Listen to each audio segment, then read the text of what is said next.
É melhor mesmo acreditar em alguma parada. E assim, eu tenho trocado umas ideias e pensado muito, e cada vez tá mais difícil pra mim acreditar que é tudo mesmo aleatório, sabe? Então eu tô ficando cada vez mais crente. Tava falando outro dia, tava falando hoje aqui com o moleque, que eu tô ficando cada vez mais crente também, porque tem umas coisas que são, que parecem aleatórias, mas elas acontecem num momento tão certinho, especialmente quando a gente tá precisando.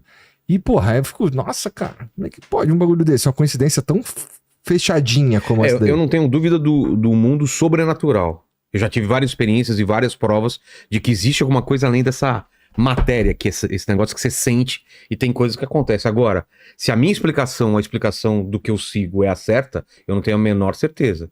Porque uns vão chamar de alien, outro vai chamar de demônio, outro vai chamar de espírito, de gente morta. Mas que é algo... Mas que tem algo, tem, cara. Tem alguma coisa que toca na nossa realidade, que a ciência também pode...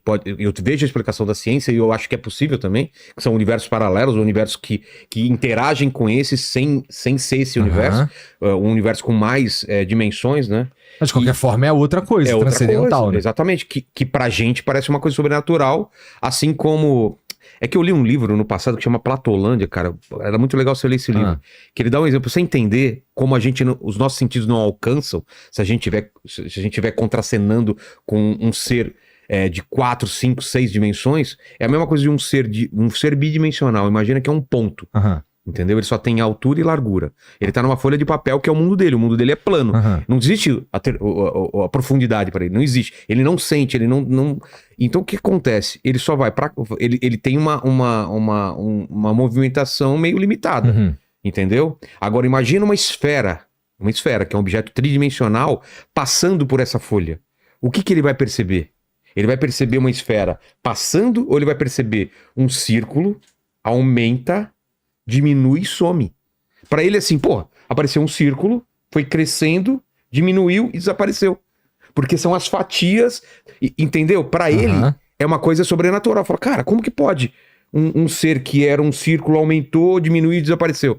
Mas na verdade ele só não consegue perceber que era um objeto tridimensional. Mesma coisa pra gente. O que a gente pode chamar de assombração, de ET, de demônio, simplesmente é um ser que desaparece aqui, ele se movimenta de um jeito que é em mais dimensões que a gente não consegue perceber isso daí. Então, assim, a ciência também tem uma explicação para isso. Assim como tem para déjà vu, tem para o que o pessoal chama de vidas passadas, que você pode carregar no seu DNA algumas coisas dos seus antepassados. Então, assim, eu estudo tudo, cara. Agora, eu escolho acreditar em algumas coisas e não quer dizer que eu não quero ouvir um cara falando de outra parada. Eu falo, cara, faz sentido isso, cara.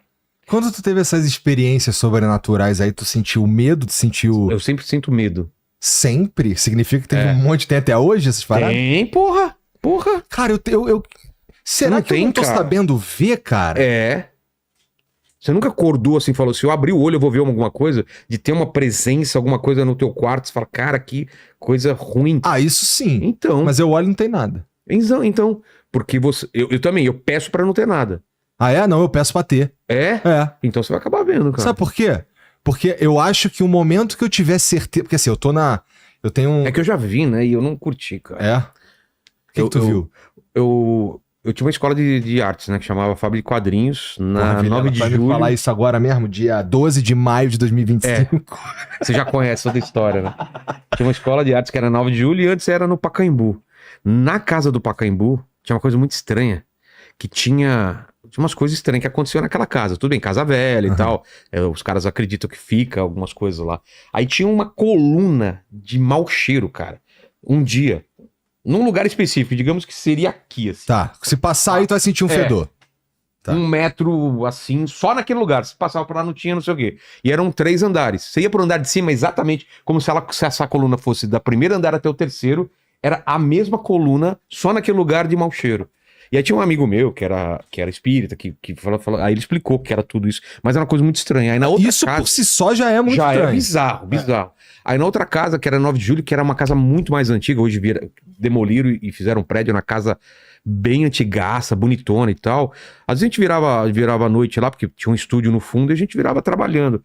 E eu era um dos últimos sempre a ir embora. E aí tava eu e esse cara, que era mais ligado a essas paradas. E eu falei, porra, seus filhos estão em cima. Eu escutei criança brincando, cantando e tal, no andar de cima, que era o dormitório, onde a gente dormia quando virava a noite lá.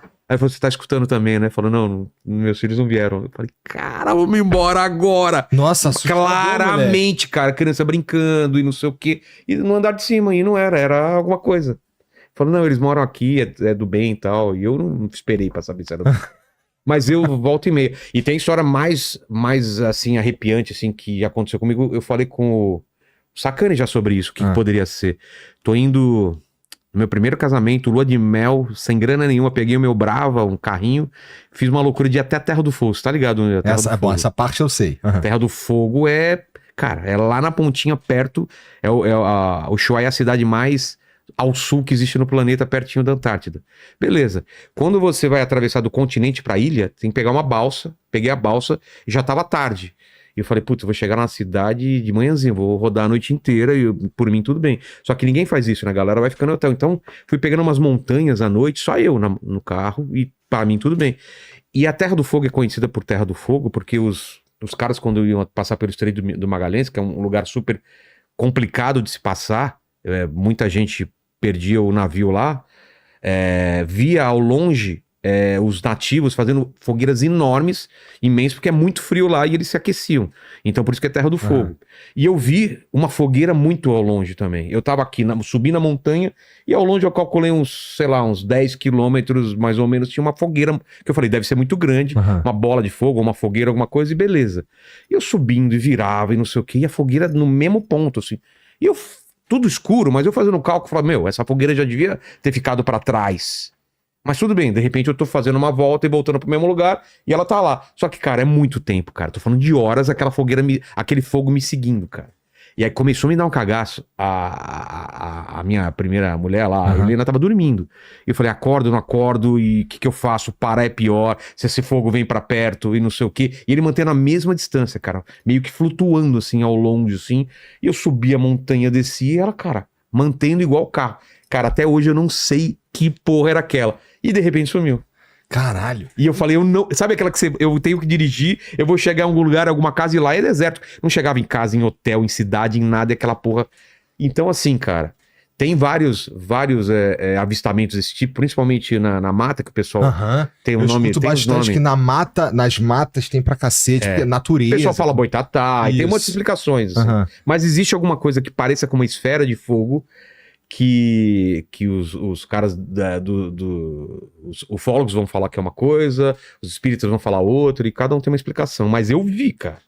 Então, Só que quanto mais passa o tempo, mais eu falo, será que eu vi mesmo? Mas eu vi, cara. Só que vai passando um tempo e você fala, cara, é tão absurdo. Hoje em dia, quando eu penso, é muito louco. Eu queria muito ver, porque eu queria ter mais fé. Sabe? Eu nem sei se eu... Bom, não sei. É só você pedir, cara, sabia? Você pode pedir uma prova. Fala assim, eu tenho dúvida, me dá uma prova. Coloca a prova, cara. Eu te garanto que se você pedir de coração, alguma coisa vai acontecer. Tô te falando. Eu já fiz isso, cara. Porque assim, não é que... quando eu te falo que eu acredito que eu tenho ficado cada vez mais crente, é porque tem, assim, quando acontece umas coincidências, assim, que são muito coincidências, tipo, um cara que... Tu tá precisando de um cara, tu não sabia que tu tava precisando desse cara, e a última vez que tu falou com esse cara faz alguns anos, e de repente chega um salve. Quando chega aquele salve, tu, caralho, esse maluco aqui me ajuda a resolver meu problema, eu não tava nem pensando nele. Sabe qual é? É tipo, caralho, louco isso aqui, cara. E aí, e quando isso acontece repetidas vezes, e não necessariamente só isso, mas, sei lá, uma coisa que acontece no momento perfeito pra que outra coisa dê certo. Sabe qual é? Isso aconteceu bastante na minha vida, mas eu olho como, isso aqui pode ter sido uma coincidência, foi uma oportunidade que apareceu e eu agarrei, não sei o pessoal chama de sincronicidade, né? Paulo Coelho falava que se você quiser alguma coisa, o universo conspira a seu favor. Cara, eu tenho provas absurdas sobre isso, assim, cara. Por isso que eu tenho muito, muito medo hoje em dia do que eu desejo, do que eu quero. Porque, cara, as coisas acontecem. Profissionalmente, eu tô falando. Eu quero uma parada e a coisa acontece. Agora, o pessoal da ciência vai te dar uma outra explicação. Você sabe, né? Vai falar aqui. E quantas vezes você pensou, não sei o que, e não aconteceu nada. Só que seu cérebro vai evidenciar só quando as coisas aconteceram. Eles chamam de viés de confirmação. Exato. Mas, cara, putz, aí... Como a água que tá dentro de uma poça, sabe? Choveu e ficou aquela água... E ela pode pensar, pô, eu caibo exatamente no lugar onde tava esse buraco aqui, cara. Pra ela, aquele é o mundo limitado dela. Fala, pô, isso não pode ser coincidência, eu caibo exatamente. Mas se isso traz conforto, não é suficiente? Exato. Eu acredito que se isso traz conforto, é suficiente. Mas é isso que eu te falo, eu gosto de vagar por esses dois lugares. O lado cético e o lado de fé. Não é que eu gosto. Pra mim, torna as coisas muito mais confusas, na verdade. Porque como eu suponho que eu nunca tive uma experiência dessa, assim, de mais visual da coisa, sabe qual é? Porque, por exemplo, você falou, pô, tu nunca sentiu, pô, vou abrir o olho e vai ter alguém me olhando, ou vai ter alguém aqui perto, não sei o quê.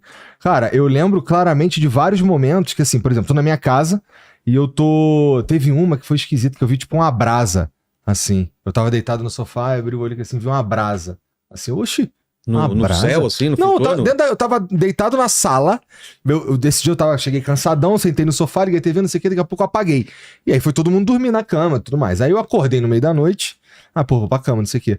Acordei no meio da noite, olhei assim pra dentro da sala, mais assim, um pouco assim, uns 3, 4 metros assim de distância, assim, uma brasinha aqui assim voando. Oxi, uma brasinha. Não sei se eu vi mesmo, não sei. Então, aí eu começa a duvidar, né? Aí eu entro numa... Esse foi uma vez. Teve várias outras vezes que eu entrava numa que assim, porra, tô subindo a escada. Tem alguém me seguindo. E é doido, porque tem o... Tem arrepio às vezes. Tem um arrepio mortal. Cara. Um arrepio mortal. Eu olho pra trás. Eu também. Será que tem alguém aqui? Assim, se eu... E às vezes sentir mais frio num lugar, assim, um lugar, de repente... Fica frio e passa, assim. É um negócio... O círculo, parece que você tá no círculo polar e depois sai, assim. É muito estranho. É estranho mesmo. Bom, será que é isso, então? Porque isso eu sinto às vezes, mas eu não sei exatamente explicar o que é. Mas os nossos sentidos são muito limitados também, né? Tem isso. E eu tinha muita coisa com sonho que eu não tenho há muito tempo, cara. Muito tempo. Porque sonhar com premonição? Não, premonição...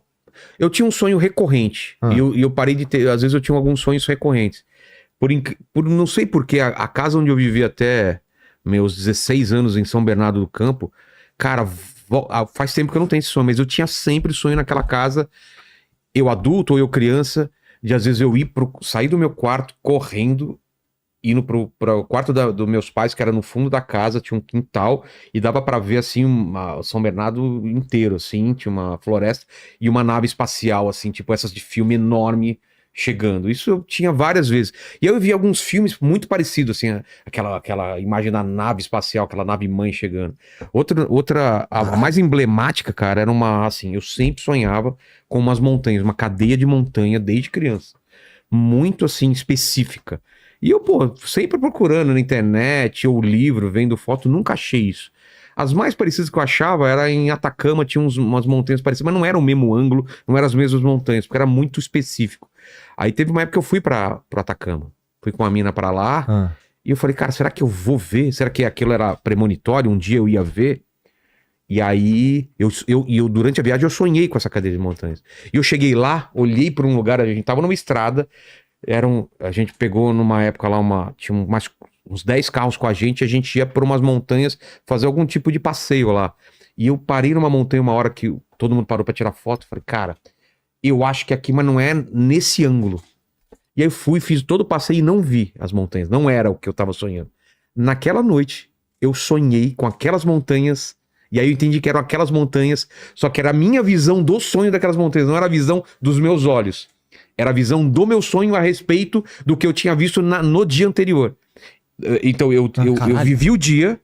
E a lembrança que eu tinha daquelas montanhas era exatamente o que eu sonhava. Entendi. Porque a sua lembrança é diferente do que você vê. Se você for sonhar com esse estúdio, você não vai sonhar exatamente com a posição certa das outras coisas. Você vai mudar. O seu cérebro completa as coisas. E era isso. Como o meu cérebro viu aquelas montanhas, era exatamente como eu... E a partir daquele dia eu nunca mais sonhei com essas montanhas. Então, cara, é uma coisa louca. Tu tinha que passar ali de certa forma. É como se tivesse alguns nós na nossa vida. A nossa vida é um barbante e tem alguns nós que, cara, você não consegue sair daqui. Você pode empurrar esse nó mais pra frente, mas tem nós que você tem que passar, cara. Não tem jeito. Tem um nó que você tem... E esse era um nó que provavelmente eu tinha que passar.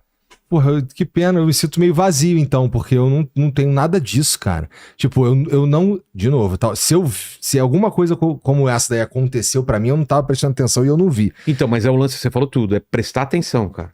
Eu acho que é o lance de prestar atenção.